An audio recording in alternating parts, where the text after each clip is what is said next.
देख रहे हैं ब्रेकिंग ट्यूब और मैं हूं आपके साथ अनन्या मिश्रा। 27 के चुनाव से पहले समाजवादी पार्टी या फिर कोई भी पार्टी हो जोरों शोरों से अपनी तैयारी शुरू कर दी और इन सब के बीच में समाजवादी पार्टी को लेकर एक बड़ी खबर सामने आ रही है और ये खबर है कि समाजवादी पार्टी में इस बार ब्राह्मण वोट बैंक जो है कहीं ना कहीं भारतीय जनता पार्टी से खसककर समाजवादी पार्टी के पाले में जाने वाला है। समाजवादी पार्टी में बड़े नेता और ब्राह्मण चेहरा और विधानसभा के नेता प्रतिपक्ष माता प्रसाद पांडे हमारे साथ जुड़ चुके हैं ब्राह्मण वोट बैंक पर तमाम चर्चा करने के लिए। बहुत बहुत स्वागत है सर। आप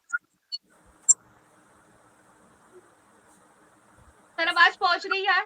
आपका बहुत बहुत स्वागत है ब्रेकिंग ट्यूब में। आवाज पहुंच रही है, बताओ, पूछो, कहो क्या कहा। सर मैं सवाल ये आपसे कर रही हूँ कि क्या इस बार ब्राह्मण वोट बैंक जो है समाजवादी पार्टी में आने की उम्मीद है? आपको ऐसा क्या है, लग रही है? क्या समाजवादी पार्टी सभी हम्म लोगों की पार्टी है। जितने जी दुखी और पीड़ित हैं सब हम्म समाजवादी पार्टी में हैं। हम्म ब्राह्मण को बताया गया है, बहुतों का इनकाउंटर किया गया है, बहुतों को जेल हाँ में डाल दिया गया जी है। इससे ब्राह्मण जो है इनसे नाराज है और हम्म एक वर्ग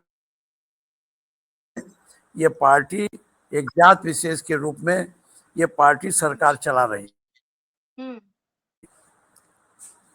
ठीक। अच्छा, आपने भी अभी कुछ दिन पहले एक बयान दिया था जिसमें आप ये कह रहे थे कि ब्राह्मणों को अब एकजुट होकर समाजवादी पार्टी की सरकार बनानी चाहिए। समाजवादी पार्टी की सरकार में ब्राह्मणों का इज्जत होता है। इस वक्त ब्राह्मण बहुत ज्यादा डर गए हैं। ये किस बेसिस पे आपको लगता है कि ब्राह्मण बहुत ज्यादा डरे हुए हैं? देखो, ऐसा है, हम्म भारत में हम्म सभी जातियां हैं, सबकी अपनी अपनी हम्म संख्या बल है और छोटे जी छोटे संख्या भी हम्म संख्या में परिवर्तित हो जाते हैं तो एक ताकत बन जाती है। ब्राह्मण भी हम्म छोटी ताकत जातीय आधार पर कहा जा सकता है, लेकिन हम्म और ये उत्तर प्रदेश की सरकार को अब की बार 27 में उखाड़।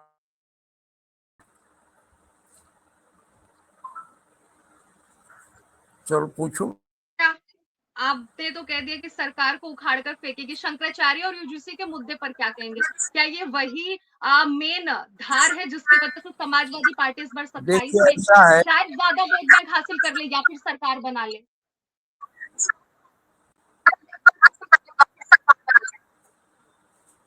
आपको आवाज पहुंच रही है? आपका प्रश्न साफ मेरे पास आ नहीं रहा। आप मैं ये कह रही ऐसा हूँ है, अपनी बात फिर से दोहराओ। शंकराचार्य और यूजीसी के मामले पर क्या कहेंगे सर? क्या भारत में या फिर यूं कहा जाए उत्तर प्रदेश में देखिए, ब्राह्मणों का बस समझ गया, सम्मान नहीं है? सुनो आप। हम्म देखिए, शंकराचार्य जी हमारे हम्म सनातन धर्म के हम्म, महापुरुष हैं और जी सनातन धर्म की स्थापना के बाद हमारे पूर्व शंकराचार्य जी ने, आदि शंकराचार्य जी ने 4 पीठ स्थापित की थी। हम्म उसी में से हम ये हम्म शंकराचार्य जी हैं जिनको हम्म सरकार ने अनावश्यक रूप से परेशान करने की हम्म कोशिश की, हम्म गंगा में स्नान नहीं करने दिया, फर्जी हम्म मुकदमा लिखाया। उनको हम्म इसलिए तंग किया जा रहा है कि वो जो हम्म सरकार की कमियों को उजागर करते हैं उसे बंद हम्म कर दें। और इस हम्म शंकराचार्य का अपमान हम्म सनातन का अपमान है। हम्म। विपक्ष की सबसे प्रमुख जिम्मेदारी क्या है? क्या शंकराचार्य और यूजीसी के मामले को लेकर ही जनता तक जाएंगे या फिर इसके अलावा भी लेकिन विपक्ष ऐसा को नहीं है। बड़े मुद्दे को लेकर? लोग हम लोग हम्म शंकराचार्य के इशू को ही हम्म लेके नहीं, उन तमाम सताए हुए लोगों को इशू को लेके जनता में जाते हैं, बात करते हैं। हमारे राष्ट्रीय अध्यक्ष जी तो शंकराचार्य जी के लिए लड़ ही रहे हैं, हम लोग भी लड़ रहे हम्म हैं। मैं भी हम्म शंकराचार्य से मिला था इलाहाबाद में जब उनका हम्म अपमान हुआ था। तो हम्म शंकराचार्य जी का, मैंने पहले कहा, शंकराचार्य जी का अपमान सनातन का अपमान है। हम्म। ये योगी जी सरकार का योगी योगी आदित्यनाथ की सरकार है। वो कहते हैं कि हम हिंदुत्व को लेकर चलते हैं। हमारी सरकार जब से आई है तब तक सबसे सनातन को वो सम्मान मिल रहा है, हिंदू धर्म को वो सम्मान मिल रहा है, वरना समाजवादी पार्टी की सरकार में तो सिर्फ धज्जे उड़ाई जा रही है। नहीं, देखिए, ये बताओ, हम्म योगी जी तो अभी आए हैं, इसके जी पहले सनातन का नहीं सम्मान था, इसके पहले हम्म भी सनातन का सम्मान था। और हम्म योगी जी के कहने से ही नहीं सम्मान है, समाज उन्हें सम्मान देता है सनातन का। सारे सनातनी समाज के जितने अच्छे लोग हैं या शंकराचार्य हैं, सबको सम्मान देता है। योगी आदित्यनाथ की नीति पर क्या कहेंगे, किस तरह से वो सरकार चला रहे हैं? हालांकि आप विपक्ष के नेता हैं और आपके बयान से दुनिया आज वाकिफ है, लेकिन फिर भी आप क्या कहेंगे? क्या उनकी नीति वाकई में इतनी बुरी हो चुकी है या फिर किसी एंगल से आप उनको सही देख भी रहे हैं? ठीक से बोलो, आ नहीं रहा, बताओ। सर मैं ये कह रही हूँ, योगी आदित्यनाथ की सरकार की जो नीति है उस पर आप क्या कहेंगे, किस तरह से वो सरकार चला रही है? क्योंकि दो बार देखिए लगातार 2 वर्ष से देखिए सरकार है। देखिए, अब समझ गया मैं। योगी आदित्यनाथ जी हमारे मुख्यमंत्री हैं और वो अधिनायक की तरह से सरकार चला रहे हैं। और ये सरकार भाजपा, भारतीय जनता पार्टी इस देश को अधिनायकवाद की तरफ ले जा रही है। उसकी एक कड़ी ये भी है। और आने वाले दिनों में हमें नहीं लगता है कि अधिनायकवादी व्यवस्था में लोकतंत्र जीवित रह पाएगा। इसलिए जो कुछ हो रहा है ये लोकतंत्र को कमजोर करने के लिए हो रहा है। लोकतंत्र को कमजोर करके देश में अधिनायकवादी व्यवस्था लाने की कोशिश हो रही है। बस ठीक है, वो हो गया। लोकतंत्र सिर्फ योगी आदित्यनाथ की नीतियों से कमजोर हो रहे हैं या फिर पूरी भाजपा की वजह से कमजोर हो रहा है? इसमें मुख्य नहीं, दोषी आप किसको मानते हैं? लोकतंत्र देखिए, भारतीय जनता पार्टी की सरकार लोकतांत्रिक संस्थाओं को कमजोर कर रही है। चाहे वो जुडिशरी की बात हो, चाहे वो विधायिका की बात हो, चाहे वो क्या नाम है, विधायिका हो गया, जुडिशरी हो गई, और सरकार की बात हो। सरकार जिस ढंग से चल रही है, आप लखनऊ में रहती हो, घूम के देख लो, वो अधिनायकवादी तरीके से लोग, सारी लोकतांत्रिक संस्थाएं कमजोर कर दी गई हैं। इतने हंगामे के बाद भी चुनाव आयोग कोई बात सुनने को तैयार नहीं है, जबकि हम लोगों ने अपने आंखों देखा, कुदरकी में देखा, मिल्कीपुर में देखा, जिस तरह से नंगा नाच किया जा रहा था। बार बार लिखा गया, चुनाव आयोग ने इसलिए नहीं सुना कि वो इनके दबाव में है। दूसरी बात है जुडिशियरी, जुडिशियरी को दम दिखाती है।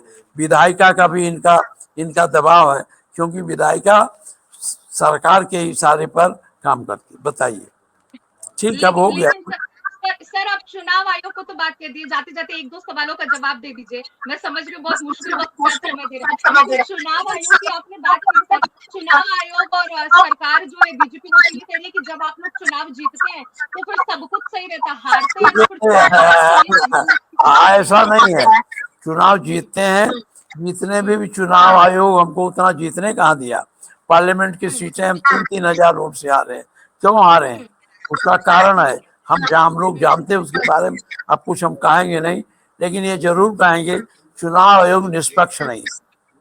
तो सर लोकसभा चुनाव अयोध्या जो बड़ी एक सीट मानी जा रही थी, फैजाबाद, कहा जा रहा था कि वहां से बीजेपी जीतेगी क्योंकि राम मंदिर वहां पर बन रहा है, प्राण प्रतिष्ठा, लेकिन वहां से तो अवधेश जी जीत गए। तो सवाल तो वो भी खड़े करते हैं ना।